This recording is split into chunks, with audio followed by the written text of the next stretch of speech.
Mobil mewah itu lagi-lagi parkir tepat di depan rumah. Jam masih menunjukkan pukul 10 pagi. Dan seperti biasa, tak ada siapa-siapa di sekitar gang sempit ini, kecuali suara sayup sound tetangga yang menyala. Aku berdiri di ambang pintu, tapi tak menolak ketika Pak Damar masuk membawa sesuatu dan senyum yang terlalu hangat untuk seorang pejabat sekelas dia. Semuanya terasa biasa saja, sampai suara pintu pagar terdengar pelan dari depan. Dan saat aku melihat ke arah jendela, jantungku serasa berhenti. Itu Bu Rini, tetangga yang selalu ingin tahu. Matanya menatap tajam ke arah kami, lalu ponselnya ia keluarkan dan diam-diam memfoto kami. Hatiku berdegup kencang. Saat itulah aku sadar, aku telah melangkah terlalu jauh, dan apakah semuanya mungkin akan terbongkar.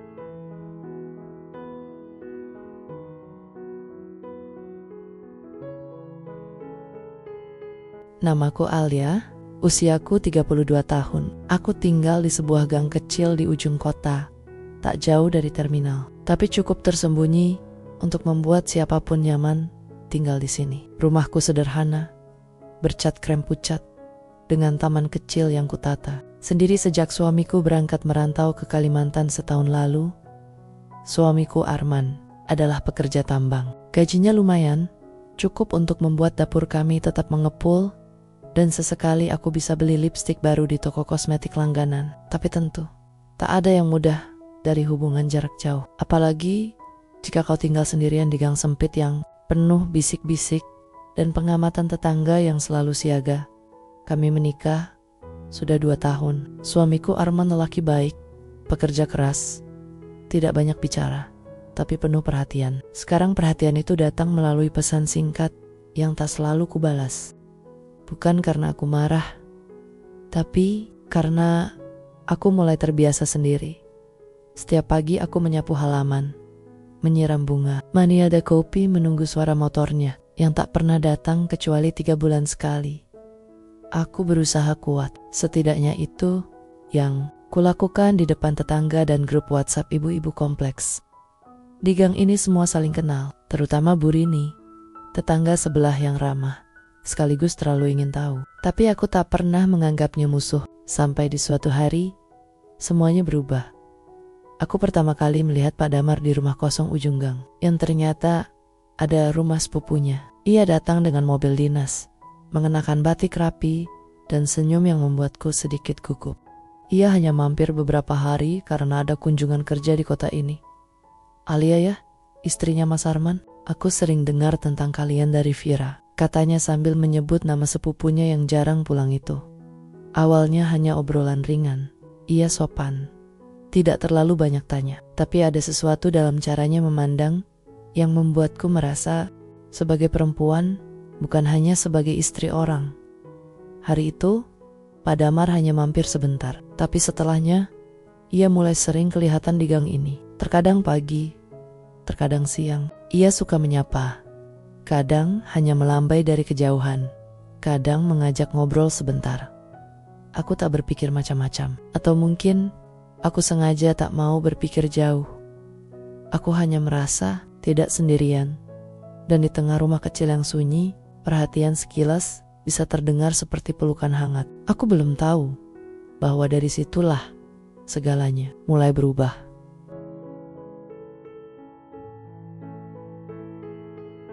Hari-hariku mulai terasa sedikit berbeda sejak pertemuan pertama itu. Pak Damar tak hanya muncul sekali, tapi mulai sering mondar-mandir di gang ini. Kadang sekadar membeli rokok di warung, kadang duduk sebentar di teras rumah sepupunya, dan tak jarang ia menyempatkan diri menyapa saat aku sedang menyapu halaman. Alia, bunga anggrekmu makin cantik aja ya, katanya suatu pagi. Aku hanya tersenyum, canggung, tapi dalam hati, entah kenapa aku merasa dihargai sebagai perempuan, bukan sekadar istri yang ditinggal suami. Suatu hari, langit mendung, genteng rumahku bocor, dan air mulai menetes ke ruang tengah. Aku panik, karena tak tahu harus memperbaikinya. Tak berani naik tangga sendirian. Tiba-tiba, suara klakson terdengar. Di depan pagar, Pak Damar turun dari mobilnya. "Kamu kenapa panik, Alia?" Tanyanya sambil memperhatikan air yang menetes dari atap. Dengan cepat, dia naik ke tangga, membetulkan posisi genteng. Hanya butuh beberapa menit. Tuh, sudah aman. Kalau bocor lagi, bilang aja, jangan sungkan-sungkan, katanya sambil menyeka. Peluh dari dahinya. Aku merasa malu, tapi juga terharu. Suamiku Arman pun dulu tak pernah bisa naik ke atap. Biasanya kami panggil tukang. Sejak hari itu, Pak Damar mulai mampir lebih sering. Kadang membawa jajan pasar, kadang sekadar mengantar. Kami kadang duduk di teras, mengobrol tentang hal-hal sepele, politik, harga cabai, cuaca, dan kenangan masa kecilnya di desa. Aku tahu ini bukan hal yang biasa, tapi semua dilakukan terbuka, tanpa rahasia, tanpa menyentuh batas. Tapi tetangga tak pernah buta. Bu Rini mulai bertanya-tanya, Pak Damar itu siapa ya Mbak Alia? Kok mobilnya sering banget parkir di depan rumahmu? Aku tertawa ringan saat menjawab, oh, itu sepupunya Bu Fira, lagi dinas di kota ini, katanya. Bu Rini mengangguk, tapi tatapannya menusuk, seolah sedang membaca sesuatu yang mencurigakan. Hari itu berjalan seperti biasa, tapi jauh di dalam hatiku ada perasaan yang mulai tumbuh dan sulit kubendung. Perasaan yang dulu pernah ada, tapi terkubur oleh jarak dan waktu. Aku tahu, aku seharusnya menjaga jarak, tapi bagaimana mungkin saat seseorang datang memberi perhatian yang bahkan tak lagi kupunya dari orang yang paling kucinta. Aku mulai menghitung berapa kali mobil itu parkir di depan rumah. Mungkin sudah lebih dari 10 kali dalam sebulan. Dan selalu, entah bagaimana caranya, Pak Damar datang saat gang sedang sepi, saat anak-anak sekolah, para suami bekerja, dan ibu-ibu sibuk-sibuk dengan aktivitasnya masing-masing. Hari itu, dia datang membawa sebungkus martabak hangat. Kami duduk di teras. Jarak kami masih aman, tapi ada hal lain yang makin dekat. Rasa nyaman yang semestinya tak pernah kubagi pada pria lain selain suamiku sendiri. Setiap kali Pak Damar pamit, aku selalu menatap layar ponselku yang memunculkan nama suamiku, Arman. Video call beberapa malam terakhir terasa hambar. Entah kenapa, aku tak lagi sanggup menatap matanya lewat layar. Maaf sayang, aku capek banget hari ini. Kita ngobrol besok ya. Kalimat itu menjadi alasanku menutup layar lebih cepat. Suatu siang, saat Pak Damar baru saja keluar dari rumah sepupunya, ia menghampiriku yang tengah menyiram tanaman. Alia, aku ada rapat jam 3. Tapi boleh aku mampir sebentar? Gak lama kok. Aku mengangguk, tak berpikir panjang. Tapi dari balik jendela rumah Bu Rini, aku tahu ada sesuatu yang bergerak. Dan aku merasa kami sedang diamati. Sore harinya, aku ke warung depan untuk beli sabun. Saat membayar, pemilik warung, Mbak Sari, bertanya sambil senyum menggoda, "Itu tadi mobil siapa Mbak Alia? Ganteng amat orangnya." Aku tersenyum canggung. "Iya, cuma saudara jauh, lagi singgah sebentar." Lalu ia melanjutkan, "Kalau terlalu sering singgah, nanti orang bisa salah paham loh." Aku pulang membawa sabun dan kegelisahan. Baru kusadari, bisik-bisik sudah mulai terdengar. Dan sayangnya, bisik-bisik di gang sempit tak pernah berhenti, hanya di satu telinga. Perhatiannya membuatku hangat, tapi pandangan orang-orang mulai membuatku dingin. Haruskah aku mundur? Saat hatiku justru mulai maju, aku mulai menyadari senyuman para tetangga sudah tak sama lagi. Mereka tetap menyapa, tapi nadanya tak sehangat biasanya. Ada jeda di setiap kalimat mereka. Ada sorot mata yang tak bisa kusembunyikan dari wajahku. Dan yang paling membuatku gelisah adalah Bu Rini. Ia tak lagi hanya mengintip dari balik jendela. Sekarang ia berdiri di depan pagar rumah, tepat setiap kali Pak Damar datang. Pagi itu, Pak Damar datang lebih awal dari biasanya, membawa map besar dan roti selai kacang yang katanya oleh-oleh dari rapat luar kota. Aku menyajikan teh hangat di teras. Kami mengobrol seperti biasa, tapi tak sampai 10 menit, suara langkah mendekat. "Maaf ya Mas." "Mbak Alia." Suara Bu Rini terdengar dari pagar. Nadanya tegas. "Aku cuma mau nitip undangan arisan minggu depan." Ia menyerahkan amplop putih sambil menatap tajam wajah kami berdua. Pak Damar hanya tersenyum ramah, lalu pamit. Tapi detik itu juga, aku merasa Bu Rini tidak akan tinggal diam. Malamnya, aku menerima telepon dari Arman. Kali ini berbeda, suaranya dingin. Jeda antar kalimatnya panjang. Alia, kamu baik-baik aja di rumah? Iya mas, seperti biasa. Kenapa? Bu Rini hubungi aku tadi. Katanya kamu sering dikunjungi orang tak dikenal. Dek, hatiku berhenti sejenak. Aku bilang, aku percaya kamu. Tapi, kamu gak lagi cari perhatian dari orang lain kan? Aku tercekat. Mas, aku gak ngerti maksudnya. Aku baik-baik saja. Aku cuma capek sendirian. Itulah momen dimana semuanya berubah. Arman sudah diberi peringatan. Dan aku sadar, aku tidak bisa bersembunyi lagi. Sejak hari itu, aku mulai takut setiap kali ada mobil berhenti di depan rumah. Bukan karena aku malu, tapi karena aku tahu rasa ini sudah melangkah terlalu jauh. Dan bila aku terus diam, rumah ini bukan hanya akan sunyi, tapi juga hancur. Aku ingin memutus semuanya, tapi yang paling sulit bukan mengakhiri hubungan ini, melainkan mengakui bahwa aku menikmatinya. Sejak percakapan dingin itu dengan Arman, aku bertekad harus menjauh. Aku berhenti membalas pesan dari Pak Damar. Tak lagi menyapa saat kami berpapasan, bahkan menutup gorden setiap kali mobilnya muncul di gang. Aku ingin rumah tanggaku tetap utuh, walau hati ini sudah pernah goyah. Tapi kenyataannya tidak semudah itu. Hari-hari berlalu, tapi perhatian dari Pak Damar justru meningkat. Ia mulai meninggalkan bingkisan kecil di pagar, sekotak kue, surat tangan singkat, bunga dalam plastik. Saya tidak marah, Alia. Saya hanya khawatir. Jika ada yang membuatmu tak nyaman, katakan. Jangan tiba-tiba menghilang seperti ini. Aku membaca surat itu sambil menggenggam dada. Ada bagian dari diriku yang tersentuh, tapi bagian yang lain merasa semakin berdosa. Malam itu, listrik padam di seluruh kompleks gelap. Hujan turun deras. Aku duduk di ruang depan dengan lilin kecil menyala di atas meja. Tiba-tiba suara ketukan terdengar. Aku membuka pintu dan di luar berdiri Pak Damar. Basah kuyup, membawa jas hujan. Aku baru pulang rapat. Lihat lampu mati semua. Aku cuma mau pastikan kamu gak kenapa-kenapa. Aku membeku di ambang pintu. Hujan deras, angin dingin, dan seseorang yang datang di saat tak ada orang lain. Masuk aja sebentar. Tapi cuma di ruang depan. Aku gak mau orang salah paham lagi. Kami duduk di ruang tamu. Jarak kami ada, tapi dayam-dayam hatiku kembali rapuh. Ia bercerita tentang hidupnya, tentang sepinya menjadi pria terhormat, tapi tidak punya siapa-siapa untuk diajak bicara. Dari hati, aku mendengarkan, dan aku tahu aku mulai terbawa lagi.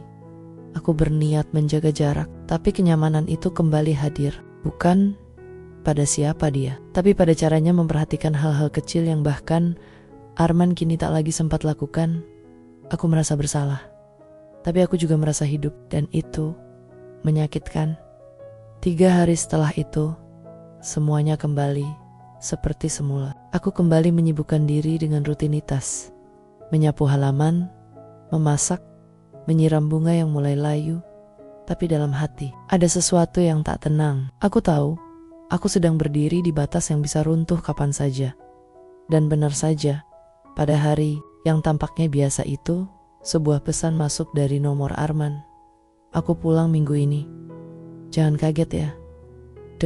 Tanganku gemetar. Sudah hampir 2 bulan kami tak bertemu. Terakhir pun hanya lewat panggilan video singkat yang canggung. Aku terdiam cukup lama sebelum akhirnya membalas. Kamu serius? Ini mendadak banget, Mas. Aku sengaja gak bilang dari awal, biar kejutan. Aku pengen lihat kamu, Alia. Dalam hitungan jam, pikiranku dipenuhi banyak hal. Apakah Bu Rini sudah menceritakan semuanya secara langsung pada Arman? Apakah Pak Damar masih akan datang sebelum Arman tiba? Apakah aku masih punya waktu untuk membenahi semuanya? Hari itu, Aku membersihkan seluruh rumah dengan jantung berdebar, menghapus semua jejak yang mungkin tersisa. Kotak hadiah, kartu ucapan, bahkan tisu dengan tulisan tangan yang entah kenapa masih kusimpan. Tapi justru pagi itu Pak Damar datang. Aku sudah berdiri di depan pagar, menunggu kurir membawa pesanan bahan dapur. Tapi yang datang adalah mobil hitam dengan plat yang sudah sangat kukenal. Ia turun dari mobil, membawa kantong plastik berisi buah-buahan. Aku tahu kamu menghindar Alia, tapi aku cuma ingin bicara sebentar, terakhir kalinya. Aku panik, Mas. Suamiku mau pulang hari ini. Kau nggak boleh di sini. Wajahnya berubah. Ia terlihat benar-benar kaget. Tapi tak lama, dia tersenyum pahit. Baiklah kalau begitu. Jaga dirimu. Ya maaf kalau aku datang terlalu sering. Tapi seseorang melihat saat Pak Damar masuk ke mobil dan melaju pergi. Aku sempat menoleh ke arah gang. Di ujung sana, Bu. Rini berdiri sambil menyapu, tapi sapunya tak bergerak. Matanya menatap lurus ke arahku. Dan aku tahu, kali ini dia benar-benar punya bahan untuk berbicara. Beberapa jam kemudian, aku baru selesai menyalakan rice cooker saat suara kunci pintu. Tak lama, sosok yang sangat kurindukan dan sangat kuwaspadai masuk ke dalam rumah. Suamiku Arman, dengan ransel besar, wajah letih, dan mata yang langsung menatap ke sekeliling rumah, seperti mencari sesuatu. Rumahnya masih sama, katanya pelan. Tapi, kamu kelihatan berbeda, Alia. Aku hanya bisa menunduk, dan saat ia memelukku, aku merasa tubuhku dingin. Bukan karena tak cinta, tapi karena aku tahu aku menyimpan sesuatu yang tak seharusnya Arman ketahui. Aku pikir aku masih bisa menyelamatkan semuanya, tapi ternyata waktu tak lagi memihak. Sekarang, aku hanya bisa menunggu. Apakah pelanggaranku akan tercium atau akan terkubur dalam diam yang menyakitkan? Sudah 2 malam suamiku Arman di rumah. Semestinya aku senang, bahagia. Tapi nyatanya, setiap senyumnya membuatku merasa bersalah. Setiap pelukannya membuatku takut kalau saja ia tahu aku tak sepenuhnya setia dalam rindunya. Dan yang paling menyakitkan, aku merindukan Pak Damar. Pagi itu, kami duduk sarapan. Arman mulai banyak bicara soal pekerjaannya, tentang rencana untuk memindahkan aku ke kota besar bersamanya. Tapi, ada satu hal yang membuat jantungku nyaris berhenti. Kamu kenal Pak Damar ya? Tanyanya santai, tanpa menatapku. Aku terdiam sejenak. Maksudnya, kemarin aku sempat ketemu Pak RT. Katanya, kamu sering dibantuin belanja sama salah satu tamu komplek, yang kebetulan orang pemerintahan. Katanya, sering singgah. Waktu aku gak di rumah, aku langsung pucat. Aku mencoba tertawa. Oh, itu mah cuma nitip bahan belanja lewat driver. Kadang-kadang mungkin salah paham aja. Arman menatapku lekat lama. Alia, kamu jujur aja. Aku cuma mau tahu dari kamu langsung, bukan dari orang-orang. Aku terdiam. Kamu gak pernah kasih aku alasan buat curiga. Tapi sekarang aku mulai takut.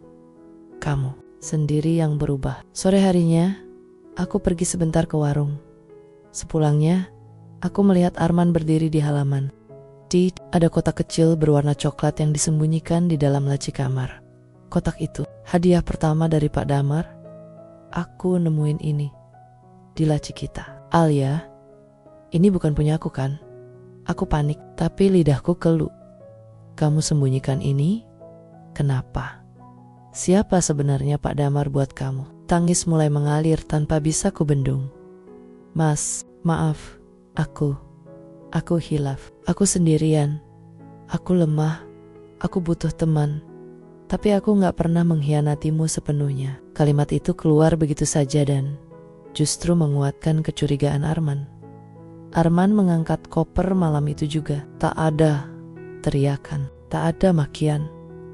Hanya keheningan dan air mata.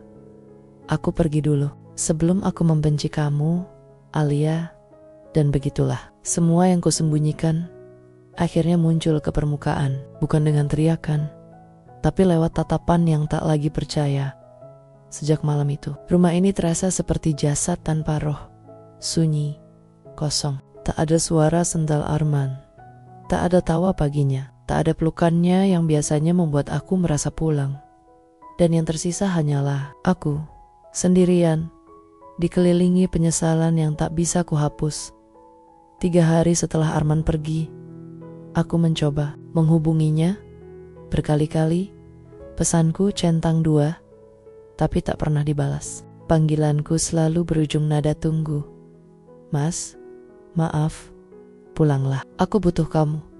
Aku ingin memperbaiki semuanya. Tapi tak ada jawaban. Saat aku menangis sendirian di dapur, HP-ku bergetar. Bukan dari Arman, tapi dari Pak Damar. Saya dengar suamimu pulang, dan sekarang pergi lagi. Kamu baik-baik saja, Alia? Aku terdiam lama membaca pesan itu. Dalam hati, aku ingin membalasnya, ingin menceritakan semuanya.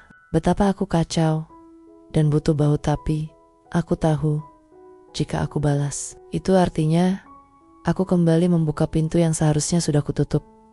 Malamnya, Pak Damar datang, tanpa undangan, tanpa aba-aba.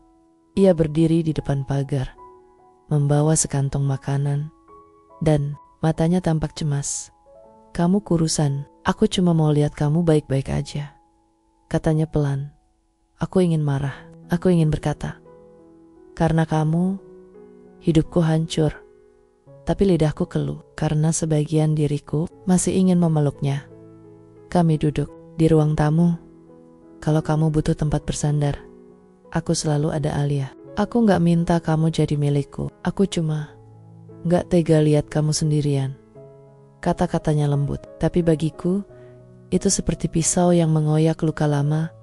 Aku menatapnya. Pak, jangan datang lagi. Alia, aku gak butuh sandaran. Aku butuh bertobat. Tangis itu akhirnya pecah. Bukan karena aku kehilangan Pak Damar, tapi karena aku nyaris kehilangan diriku sendiri.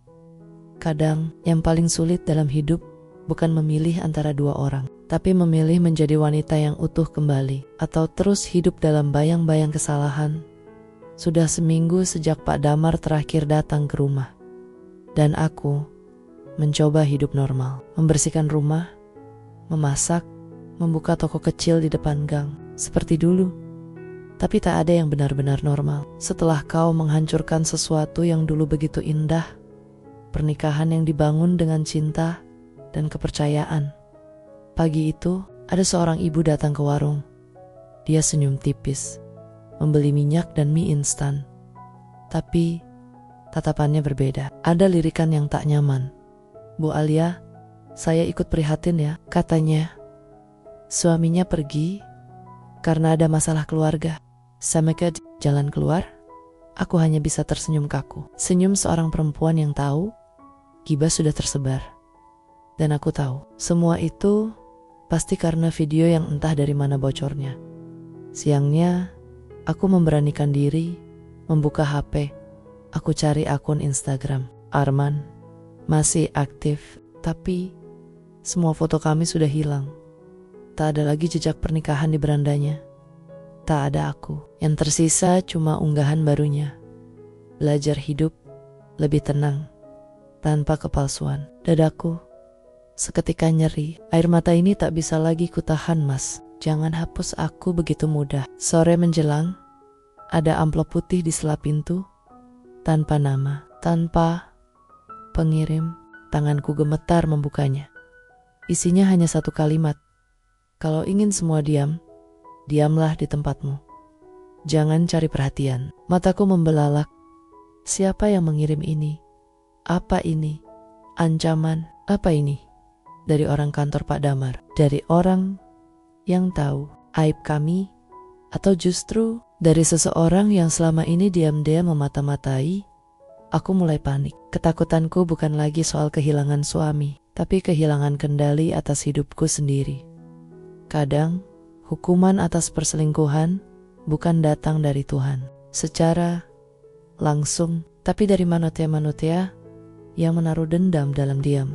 Hari-hari setelah surat ancaman itu datang, aku makin waspada. Setiap suara motor berhenti di depan rumah bikin jantungku berdegup lebih cepat. Setiap lirikan tetangga terasa seperti tombak ke dada.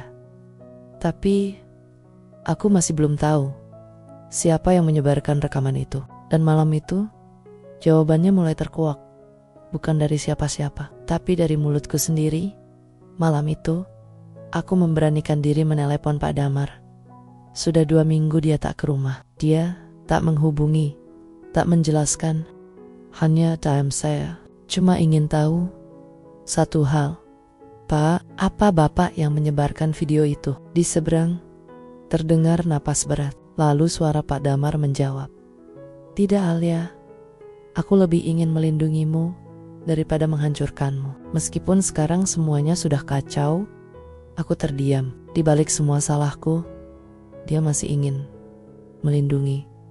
Tapi siapa yang menyebarkan video itu? Jawabannya datang justru dari tempat yang tak kusangka. Dari sosok laki-laki yang selama ini kukira tak tahu apa-apa. Bayu, tetangga sebelah, ia tiba-tiba datang malam itu, mengetuk pintu sambil celingukan. Bu Alia, saya harus jujur, saya tahu soal video itu. Saya yang pernah pasang CCTV di atap saat rumah saya direnovasi. Saya nggak sengaja lihat rekamannya. Lalu file itu entah gimana bisa tersebar. Aku terduduk, lidahku keluh. Aku mau marah, tapi ini semua ulahku sendiri. Keesokan harinya, rumahku didatangi 2 orang berseragam batik. Mereka bukan polisi, tapi dari inspektorat daerah. Mereka menyodorkan surat investigasi, Ibu Alia. Kami sedang menyelidiki keterlibatan oknum pejabat kami yang diduga melakukan pelanggaran etika. Pak Damar, namanya sudah masuk sorotan publik. Bukan hanya aku yang hancur, tapi juga dia karirnya, namanya. Dan semua ini dimulai dari satu kesalahan kami. Aibku tersebar karena kesalahan yang kupupuk dalam diam. Dan saat semuanya terungkap, tak ada yang bisa kusalahkan selain diriku sendiri. Aku sudah pasrah. Nama baikku hancur. Lingkungan menjauh. Pak Damar diperiksa etik, dan aku hanya bisa menunduk dalam setiap langkah. Tapi satu hal yang belum kuhadapi, suamiku, Arman, dan hari itu tiba tanpa kabar lebih dulu, tanpa aba-aba. Arman berdiri di depan pintu rumah dengan wajah lelah dan mata yang langsung menatap mataku tanpa senyum. Kamu tahu kabar apa yang sampai ke telingaku, Alia? Aku tak bisa menjawab. Aku hanya menangis. Lututku lemas dan aku terduduk tepat di depan pintu. Dia sudah tahu semuanya. Arman mendekat pelan, membantuku berdiri, tapi tak memelukku, tak menyentuhku, hanya berkata, aku pulang bukan untuk menghakimi, tapi untuk tahu kamu masih mau memperbaiki semuanya atau tidak. Aku tercekat di tengah semua luka. Dia masih memberiku ruang, tapi aku tahu ruang itu sempit dan bisa hilang kapan saja. Malam itu, kami duduk berdua di ruang tengah. Tak ada kata manis, tak ada pelukan hangat. Hanya kejujuran yang pahit dan pertanyaan yang paling menyayat. Apa kamu mencintai pria itu? Aku menggeleng, lalu mengangguk, lalu menggeleng lagi. Aku bahkan tak tahu perasaanku sendiri. Yang aku tahu, aku merasa sendiri. Dan aku salah. Arman hanya mengangguk. Wajahnya tak menunjukkan marah, tapi ada luka dalam yang tak bisa kusembuhkan. Dengan kata maaf, aku pulang bukan untuk membuat keputusan sekarang, tapi untuk melihat apakah rumah ini masih layak disebut rumah. Dan kalimat itu menamparku keras, karena rumah ini memang kosong. Bukan karena dia tak ada, tapi karena hatiku yang sudah berpaling. Suamiku pulang saat semua sudah terlambat, tapi ternyata harapan tak selalu mati. Meski hati sudah retak. 3 minggu sudah Arman di rumah. Tak ada keputusan, tak ada perceraian, tapi juga tak ada pelukan, tak ada sentuhan. Kami tinggal seperti 2 orang asing dalam satu atap. Aku menjalani hariku dalam diam dan perasaan bersalah. Tak lagi menyentuh ponsel terlalu lama, tak lagi berdandan tanpa tujuan. Aku menjadi diriku yang baru, lebih sunyi, lebih sadar, lebih remuk. Suatu malam, Arman mengajakku bicara. Kami duduk berhadapan. Dia tak membawa koper, tak membawa berkas apapun, hanya membawa 2 cangkir teh. Dan satu kalimat, aku memutuskan untuk tinggal. Tapi bukan karena aku lupa, karena aku ingin belajar memaafkan. Aku tercekat. Tapi aku gak bisa janji hati ini akan sama. Aku terluka, Alia. Tapi aku juga tahu, kamu pun sedang dihukum oleh kesalahanmu sendiri. Air mataku jatuh, tak terbendung. Aku gak minta dimaafkan, Man. Aku cuma pengen jadi istri yang lebih baik. Walau mungkin telat. Gak ada kata telat kalau kamu benar-benar mau berubah. Dan saat itulah untuk pertama kalinya, sejak ia pulang, Arman menyentuh tanganku. Tak lama, tapi cukup untuk membuatku merasa seperti manusia lagi. Tentang Pak Damar. Dia dipindahkan dari jabatannya. Istrinya menggugat cerai. Dan sejak itu, dia tak pernah lagi muncul di gang rumahku. Dia menghilang seperti kabut pagi yang tersapu matahari. Aku tak mencarinya dan tak ingin mengenangnya. Tetanggaku, tak semua bisa menerima aku kembali. Tapi hidup memang tak selalu adil. Dan aku tak berhak memaksa simpati dari mereka. Cukuplah aku memulai dari satu orang, suamiku sendiri. Aku tak bisa kembali ke masa lalu dan memperbaiki semuanya. Tapi aku bisa hidup di masa kini dan menebus semuanya. Cinta memang tak menjamin kesetiaan. Tapi kesetiaan adalah satu-satunya cara cinta bisa bertahan.